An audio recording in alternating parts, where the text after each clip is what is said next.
За бактериите, да. Да. Значи, взимаш брашно и вода в един буркан. Не го затваряш, за да влиза въздуха. Във въздуха не има бактерии, гъби, всичко лети. Гъби? Да. С какво фанаме гъби да сложим от яденето? Гъбите, маята, дивата мая влиза тук и млечните бактерии. Те почват да се бият срещу всички други бактерии във въздуха. Нахраних си закваската, сложих малко повече, защото хляба ще е голем. Сега го оставям в водната баня, за да бухне по-бързо. Нали помните? Повече топлина означава по-бързо бухване. И не искаме Лилито, така да е.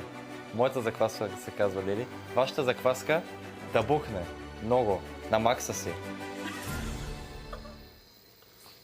Ако за първ път правите хляб и не знаете къде ви е макса, просто гледайте много да се надува, да виждате много балончета. Тогава пак ще стане. Това с очите ми е любимо, как не мига. Правиш го всеки колко време стане да въпрос го за помогне. нас. Докато виждаш балончетата. Като загри водата? Или Не, не. балончета? Много важно. Водата не трябва да кипи, не трябва да е твърде горещо. Ако е твърде горещо, ще убиете всички бактерии и гъби там вътре и ще ви умре закваската. Значи трябва да има бактерии вътре, така ли? Ти изпусна всичко тук.